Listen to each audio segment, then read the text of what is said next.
இன்றைக்கி நம்ம பார்க்க போகிறது காலிஃப்ளவர் பூவை வச்சு செய்யக்கூடிய ஒரு பொரியல் தான் பார்க்க போகிறோம். இந்த பொரியல் செய்கிறது ரொம்ப ஈஸி, அதே சமயம் டேஸ்ட்டு ரொம்ப நல்லாயிருக்கும்.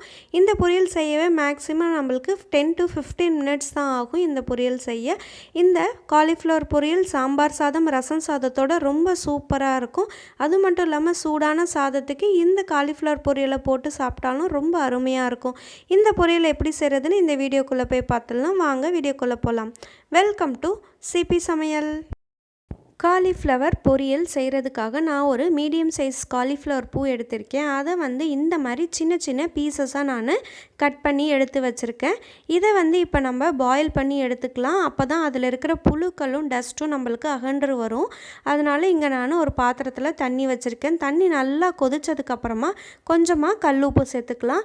இது சேர்க்கும் போது நம்மளுக்கு இதில் இருக்கிற டஸ்ட்டு வெளியில் வந்துடும். இப்போ நம்ம கட் பண்ணி வச்சுருக்கிற காலிஃப்ளவர் பூவை சேர்த்துடலாம். சேர்த்துட்டு ஜஸ்ட்டு 1-2 நிமிஷம் நம்மளுக்கு கொதிச்சா போதும். உடனே நம்ம இப்போ இதை ட்ரைன் பண்ணி எடுத்துடலாம்.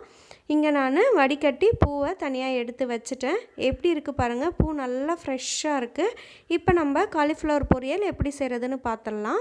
இது இருக்கட்டும் அப்படியே. காலிஃப்ளவர் பொரியல் செய்கிறதுக்கு கடாயில் ஒரு குழிக்கரண்டி எண்ணெய் சேர்த்துருக்கேன். எண்ணெய் சூடானதுக்கப்புறமா இங்கே 1 டீஸ்பூன் அளவுக்கு கடுகு சேர்த்துக்கலாம். அப்புறமா 1 டீஸ்பூன் உளுத்தம்பருப்பு சேர்த்துக்கலாம். கொஞ்சமாக கருவேப்பிலை சேர்த்துக்கலாம் வாசனைக்கு. இது எல்லாமே நல்லா பொன்னிறமாக வறுபட்டு வந்ததுக்கப்புறமா நம்ம காலிஃப்ளவர் எடுத்து வச்சுருந்தோம் இல்லையா, அதை நம்ம இப்போ சேர்த்துக்கலாம். சேர்த்துட்டு இதை ஒரு 2 நிமிஷம் போல் வதக்கிக்கலாம்.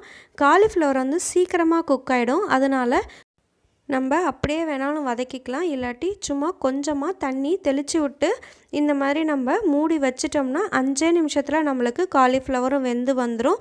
காலிஃப்ளவர் வேகிற நேரத்தில் அதுக்கு ஒரு மசாலா ரெடி பண்ணிக்கலாம். அதுக்காக நான் இங்கே ஒரு மிக்ஸி ஜாரில் ஒரு 1.5 டேபிள் ஸ்பூன் அளவுக்கு நான் தேங்காய் எடுத்து வச்சுருக்கேன்.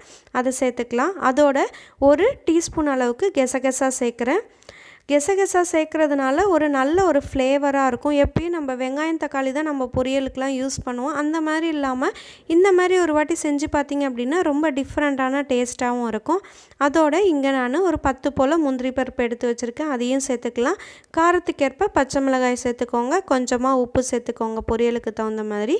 இது எல்லாத்தையுமே தண்ணி விட்டு நல்லா நைஸாக சட்னி அரைக்கிற மாதிரி பேஸ்ட்டாக அரைச்சி எடுத்து வச்சுக்கலாம். இப்போ இது இருக்கட்டும் அப்படியே. நம்ம கொஞ்சமாக தண்ணி தெளித்து மூடி வச்சு கரெக்டாக 5 நிமிஷம் ஆகுது. இப்போ நம்ம வெந்திருக்கான்னு பார்த்துடலாம். காலிஃப்ளவர் ரொம்ப தண்ணி தெளிச்சியும் நம்ம மூடிடக்கூடாது, குழஞ்சிடும். கரெக்டாக எனக்கு வெந்திருக்கு இப்போ நம்மளுக்கு. இப்போ நம்ம இங்கே அரைச்சி வச்சுருந்தோம் இல்லையா, தேங்காய், கெசகெசா, முந்திரி, பச்சை மிளகாவெல்லாம் சேர்த்து அதை இப்போ நம்ம சேர்த்துடலாம். இதில் நம்மளுக்கு அந்த பச்சை ஸ்மெல் இருக்கும் தேங்காவோடது. அதனால் ஒரு 2 நிமிஷம் அந்த தண்ணிலாம் இழுக்கிற அளவுக்கு நம்ம கலந்து விட்டுக்கலாம். இந்த பொரியல் செய்கிறது ரொம்ப ஈஸி. காலையில் நம்ம ஆல்ரெடி காலிஃப்ளவரை மட்டும் நம்ம கட் பண்ணி எடுத்து வச்சுருந்தோம்னா காலையில் 10 நிமிஷத்தில் இதை நம்ம செஞ்சுட்டு ஸ்கூலுக்கு லஞ்ச் பாக்ஸில் கொடுத்தும் அனுப்பிடலாம் குழந்தைங்களுக்கு. ஈஸியாகவும் இருக்கும்.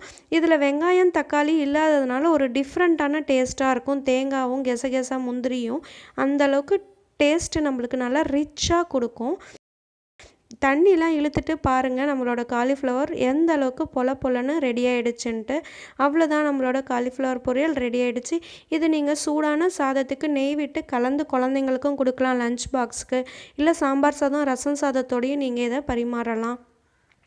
ரொம்ப ஈஸியான இந்த காலிஃப்ளவர் பொரியல் நீங்களும் செஞ்சு பார்த்துட்டு உங்களோட கமெண்ட்ஸ் அண்ட் ஃபீட்பேக்ஸை என்னோட ஷேர் பண்ணிக்கோங்க.